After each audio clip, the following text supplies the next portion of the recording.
Okay. Now let's see how PCR works, or how this technique works. So PCR uh, works mainly in three stages. There will be a denaturation stage, there will be an annealing stage, and there will be an extension of the primers. So three different temperatures were used in a PCR cycle.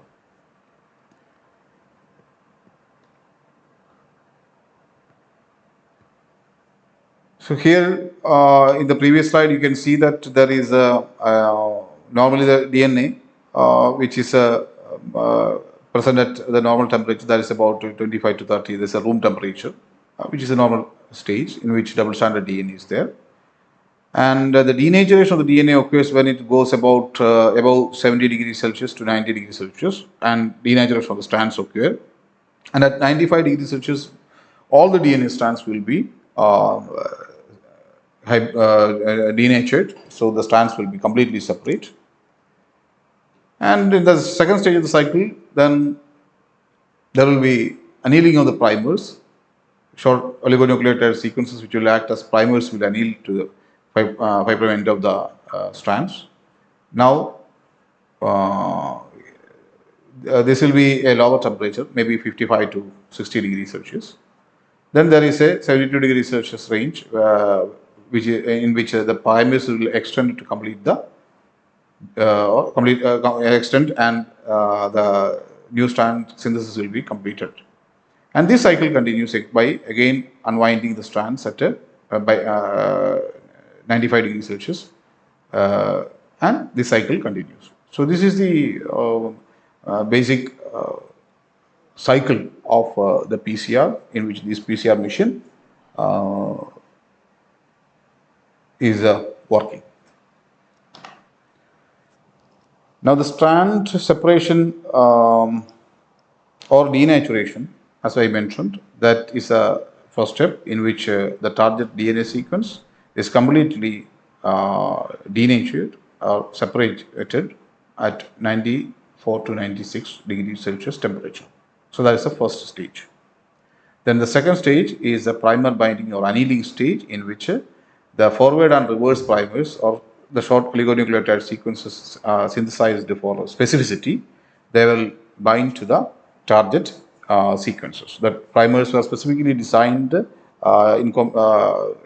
recognize that target DNA sequence, because it is having sequence specificity or sequence complementarity with that target sequence. So there will be a forward and reverse primers which will bind to that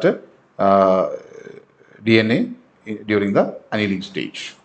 Then the next one is new DNA synthesis or extension stage, in which the DNA polymerase, usually there is a temperature stable DNA polymerase, which is specifically used for these PCR reaction, and that polymerase will extend the strand in the third stage, and the strand synthesis is completed. So that's the end of the first cycle. This cycle is repeated.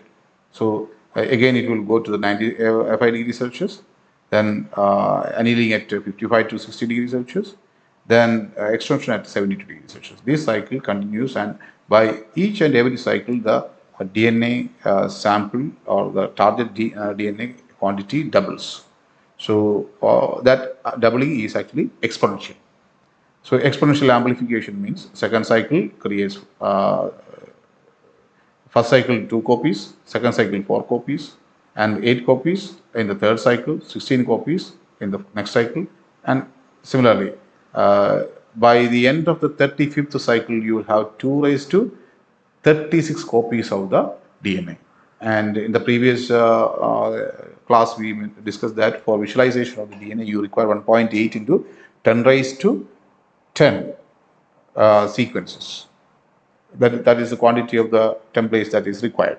But you can see that within about 35 cycles of this PCR reaction, you will have sufficiently large quantities of the DNA, like 2 raised to 10 raised to 36 copies of the DNA will be produced using this exponential increase. So this is an animation of the PCR, how the PCR works. So in the cycle 1, at 94 degrees Celsius, cycle and next stage is annealing stage at 50 degrees Celsius, anneal with the primers. Next one, extension by polymerase at 72. Again, cycle 2, 94, 50, 72. 94, 50, 72.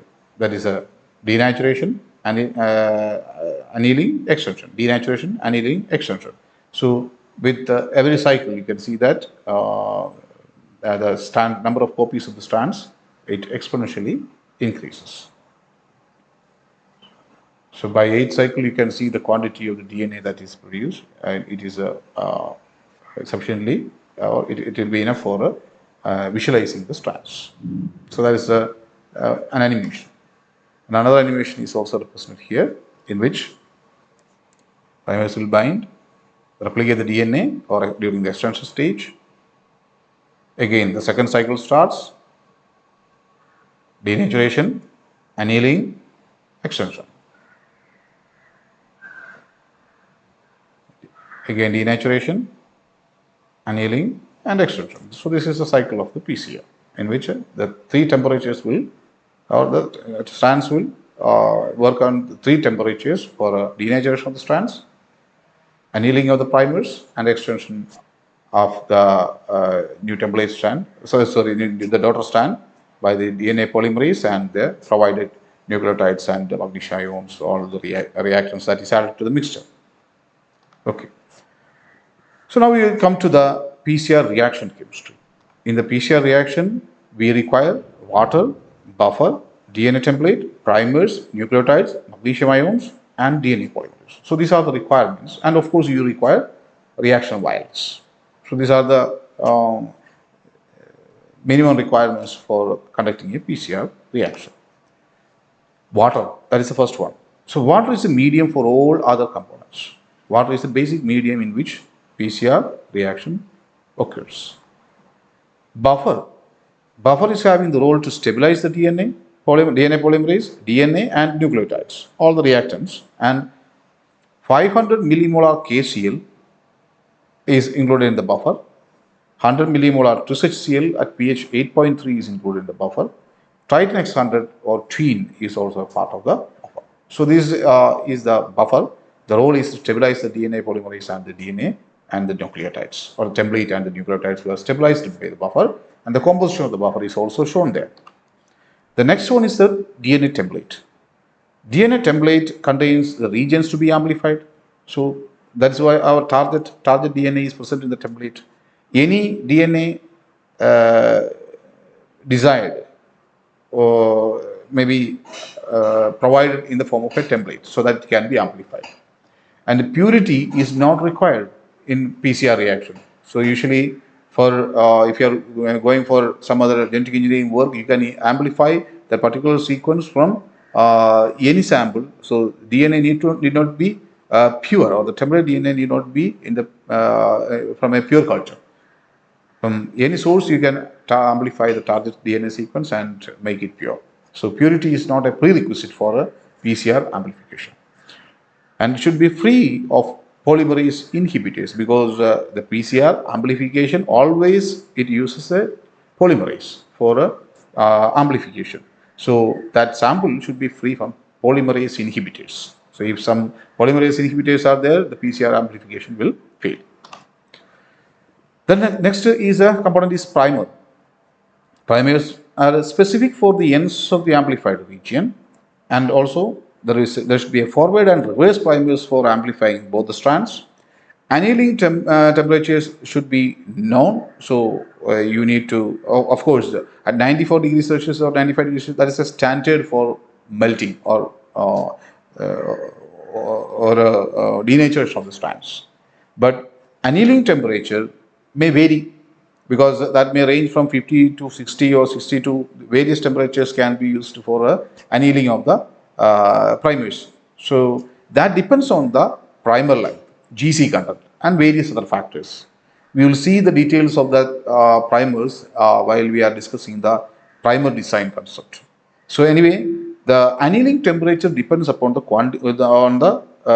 properties of the primer, and that means that includes the length of the primer, GC content of the primer, and other various factors, which will decide at which temperature or which annealing temperature it will specifically or bind to the template.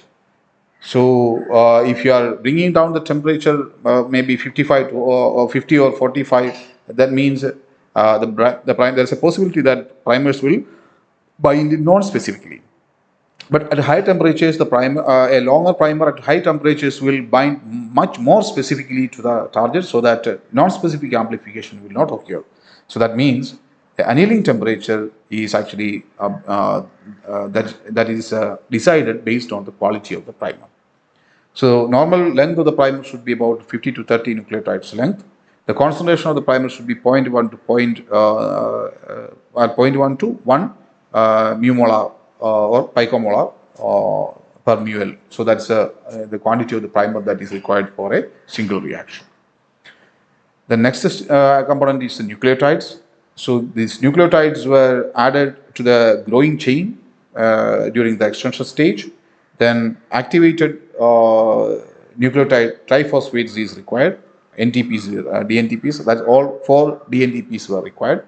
So DATP, GTP, DCTP, and TTP all were required for the extension process, and they're stored at 10 millimolar concentrations and at pH 7. They added to about 20 to 200 μmolar in the assay. So that's the quantity that is required per assay. So anyway, the nucleotides were for DNTPs, activated DNTPs, that is used in the system for extension of the chain. The next component is magnesium ions, that is essential cofactor of the DNA for the DNA polymerase. And if there is too little magnesium ion, enzyme will not work, the polymerization will not work. And magnesium ion stabilizes the DNA double helix. And if there is too much magnesium ion, DNA is extra stable, no specific priming will occur. So that is a non-specific amplification may occur, and band smearing. Instead of amplifying a specific sequence, it will amplify everything, or that type of a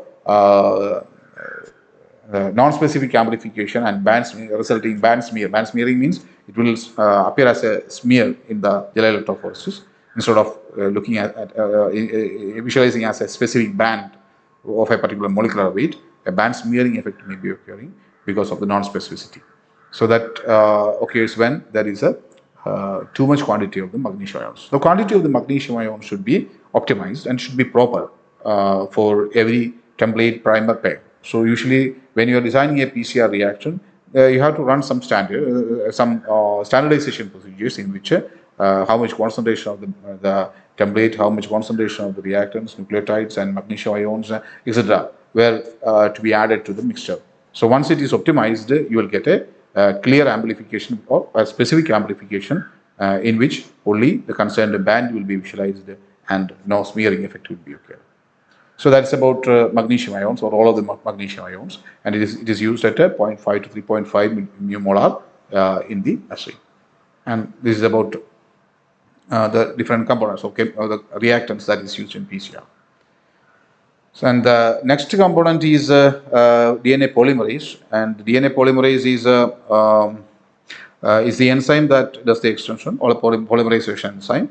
And usually TAC polymerase, TAQ, or similar heat stable polymerases were used, because we are using a temperature of 94-95 degrees Celsius for many hours. That polymerases that you are using should not be a normal DNA polymerase. It should be heat stable. So there are such DNA polymerases, for example, a TAC polymerase, which is obtained from Thermus aquaticus. That's why it is TAC.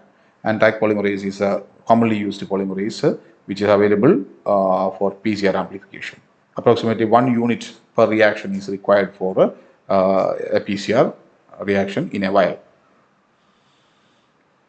So this is about the DNA polymerase. So the next one is all these mixtures will be added to the reaction vial, and each reaction vial it can be amplified simultaneously in the same machine. So this type of PCR machines may have 96 well provisions. So such wells or reaction vials, at least maybe you can use a machine with 96 wells with even 96 vials can be used. That can be simultaneously amplified. All the vials can be simultaneously amplified in the PCR machine. So the next is about the setting up of the PCR reaction. So here we already discussed the various components or the components of that reaction. Here, this is the list of the components. For example, if the vial is of 50 ml oleum, we are conducting a total 50 ml reactant oleum, then this can be visualized something like 38 ml of sterile water, then 5 ml of buffer, 2.5 ml of MgCl2, then 1 ml each of various DNTP and forward and reverse primers and DNA template, etc. And DNA polymerase may be 0.5 ml. So total, you can see that there may be about 50 ml of the reaction mixture which will be loaded into the machine.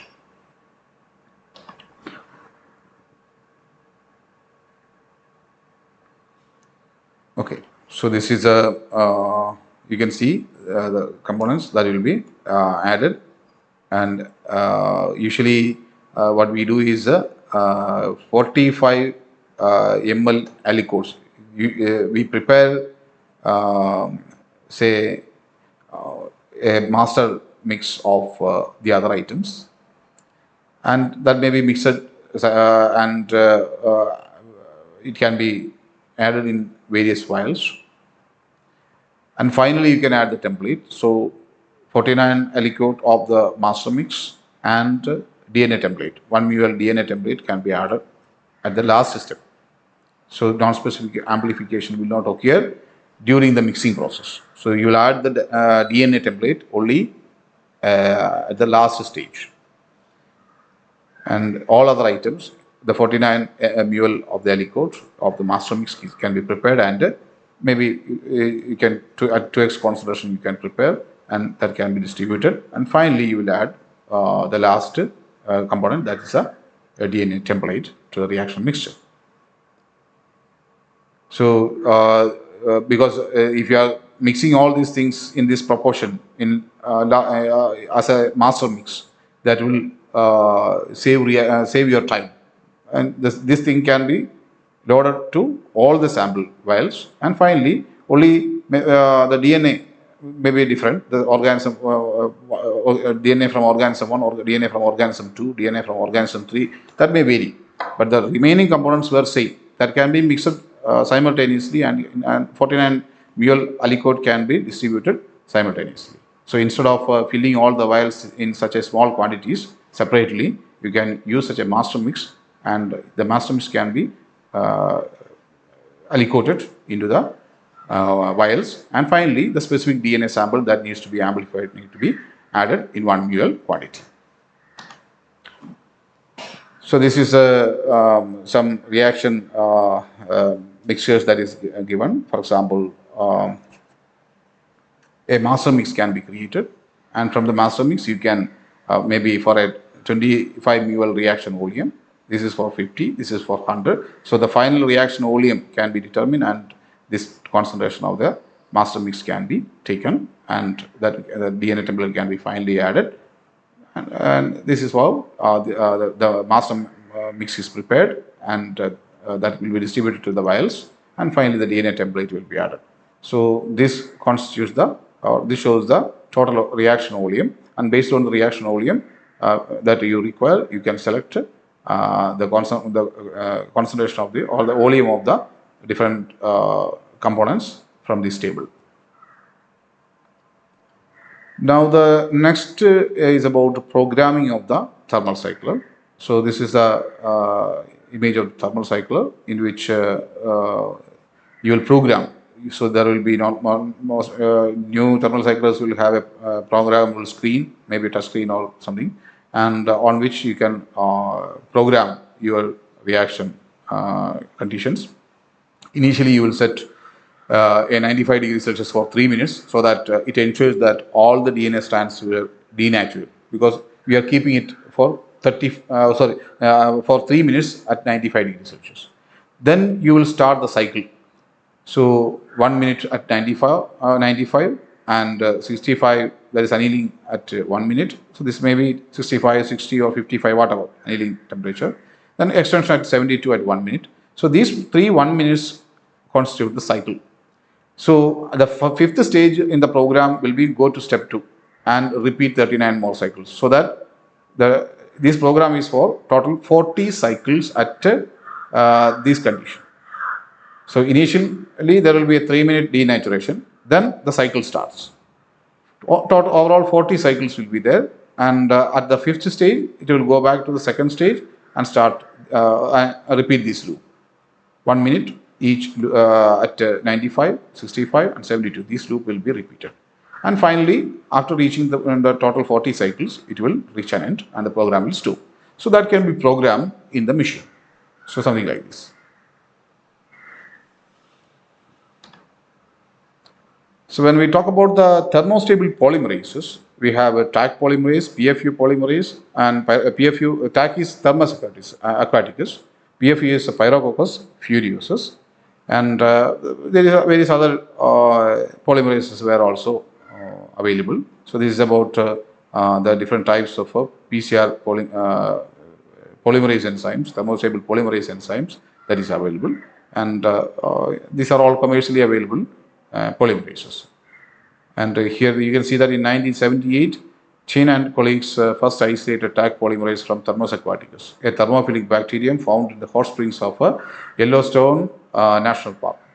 This polymerase was found to synthesize DNA at an optimal temperature of 70 to 80 degrees Celsius and can survive temperatures up to 97 degrees Celsius.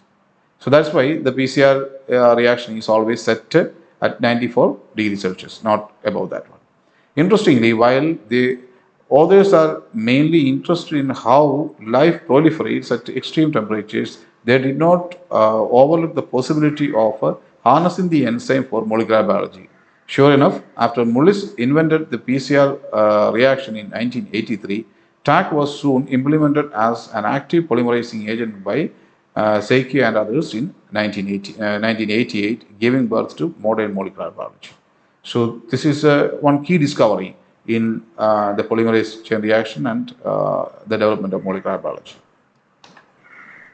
So the PCR primers are short single-stranded DNA molecules. As I mentioned, it may be 15 to 30 or 40 base pair length, and they are manufactured commercially and can be ordered to match any DNA sequence. So if you have a specific DNA sequence, you can just give an order. You can send the sequence information to the company who manufactured the primer. They will specifically synthesize the required sequence of the primers according to your requirement. Primers are sequence specific, and they will bind to a particular sequence in a genome. As you design primers with a longer length, that means 15 to 40 base pairs, the primers become more sensitive.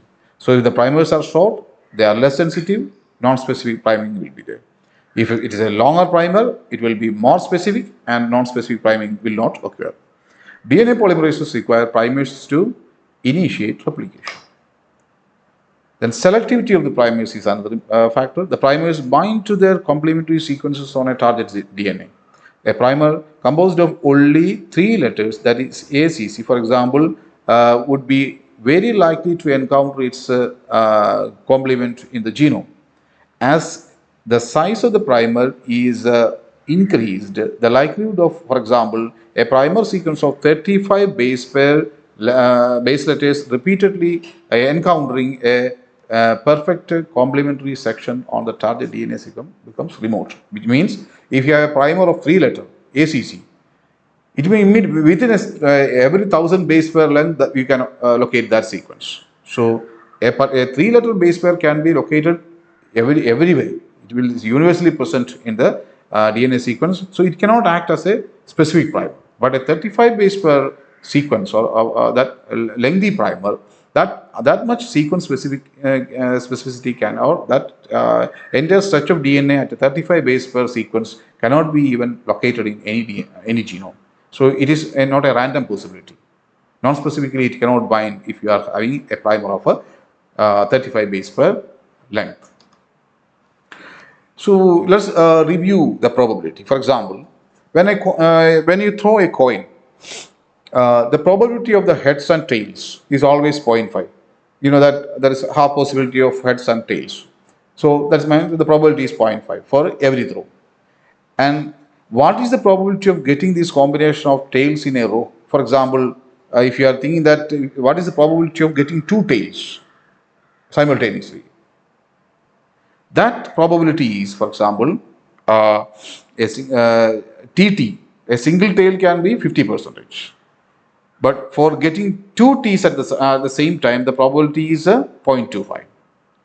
Three T's simultaneously, that is again 0.5 into 0.5 into 0.5, this is the probability. So consider this as primers. Random occurrence of a single base. A single base, if you are acting as a primer, 0.5 possibilities there. For every location in the DNA, there is half possibility. Whereas if you are locating a triplet as a primer, then you have about 0.125 probabilities there. But a primer of maybe 16 base pair length, if you are coming to a primer, this is the probability of encountering that sequence in the DNA. So with the increase in the length of the primer, the probability of encountering the DNA, that particular sequence in the DNA, it will be never random. So that means it will become more and more specific. So with the increase in the length of the primer, there will not be any non-specific amplification, which means a specific amplification is possible with the larger primers. So it became increasingly unlikely that one will get 16 tails in a row, and a chance of that's one in a chance of about 65,536 throws that is required for getting that chance. In the same way, the primer increases the size of the in the size and chances of a match other than the one intended for is a highly unlikely. So this means with a longer primer, maybe 16 base pair or 36 or 30 base pair length primer, the chance encountering of such a sequence or non-specific binding of a primer is highly unlikely. So this is another representation of the same thing. You can say since we have for a coin we have only two options, that is a head and tail. But when we come to the DNA, it's again half, because we have four options. For every possibility, there are four different nucleotides to be there. ATGC is there. So instead of 0.5, we have only 0.25 probability of encountering a single base. So if you want to locate a specific sequence, say 16 base pair sequence, it will be much higher. So that means a random occurrence of random binding of a 16 base pair primer is a chance in 4.3 billion. One in 4.3 billion. That is the chance of finding such a sequence non-specifically. So that means with the increase in the length of the primer, you can assure that there will not be any non-specific amplification. So analyzing the amplified DNA is the next stage.